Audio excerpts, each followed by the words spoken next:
Malaysia আর বাংলাদেশের রিলেশনশিপের বিষয়, সেইটা একটা একটা প্রাইভেট ইন্ডিভিজুয়ালের উপরে এটা ডিপেন্ড, এটা আমি আপনার কথাটা নিতে পারলাম না।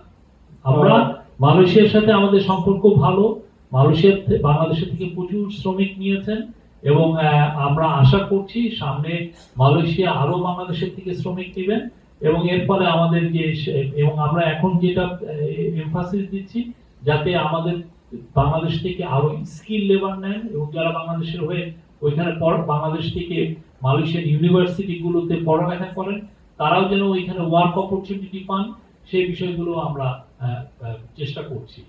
মালয়েশিয়ায় প্রচুর ছেলে মেয়ে পড়তে যায়, কিন্তু যেটা হয় যে তাদের অনেক ক্ষেত্রে তাদের যে যেটা হাই এন্ড স্কিল জবের ক্ষেত্রে তাদের রিক্রুটমেন্টটা তেমন একটা হয় না। তো আমরা এই বিষয়টা নিয়েও আলোচনা হবে। আপনি জানেন মালয়েশিয়া কিন্তু সেমিকন্ডাক্টরে ওয়ান অফ দা মানে খুব বুমিং একটা কান্ট্রি, যেখানে প্রচুর সেমিকন্ডাক্টর ওদেরকে tense of billions of dollar সেখানে ইনভেস্টমেন্ট হচ্ছে এবং ওদের প্রতি বছর ওদের সেমিকন্ডাক্টর সেক্টরেই ইঞ্জিনিয়ার লাগছে হচ্ছে 5 থেকে 6,000।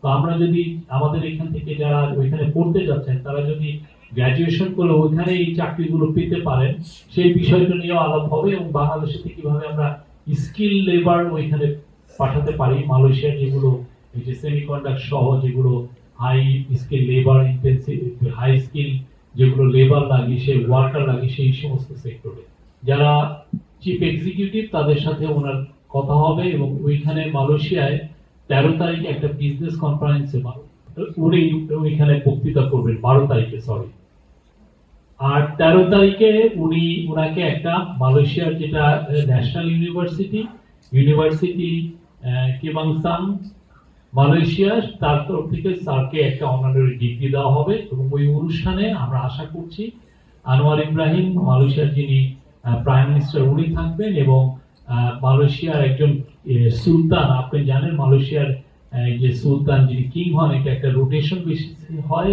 প্রভিন্সিয়াল যারা সুলতান তারাই একসময় যে কিং হন, তো একজন সুলতান থাকবে। এছাড়া ওনার মালয়েশিয়ার প্রাইম মিনিস্টারের সাথে 12 তারিখে একটা বাইলেটারাল মিটিং আছে, সেটাও আমাদের জন্য খুবই ক্রুশিয়াল।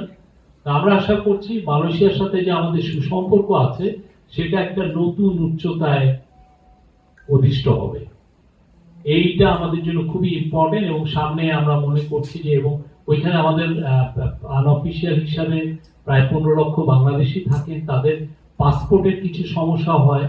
তো আমরা আশা করছি একটা সফর হবে এবং এটার উপরে যে ডিটেইলটা আমি আমাদের ডিজিপিডি উইং শাহ আসিফ রহমানকে বলবো, উনি এটা বিস্তারিত বলবেন। আপনারা ইতিমধ্যে জেনেছেন যে আগামী 11 থেকে 13 আগস্ট 2025 আমাদের মাননীয় প্রধান উপদেষ্টা মালয়েশিয়ায় দ্বিপাক্ষিক সরকারি সফর উপলক্ষে গমন করবেন। তো সেই উপলক্ষে আজকে আমাদের এই সংবাদ সম্মেলন। মালয়েশিয়ার প্রধানমন্ত্রী দাতো সেরি আনোয়ার ইব্রাহিমের আমন্ত্রণে মাননীয় প্রধান উপদেষ্টা ডক্টর মোহাম্মদ ইউনূস আগামী 11 থেকে 13 আগস্ট 2025 তারিখে মালয়েশিয়া সরকারি সফর করবেন। এই সফরে মাননীয় প্রধান উপদেষ্টার সাথে একটি উচ্চ পর্যায়ের প্রতিনিধি দল মালয়েশিয়া সফর করবেন।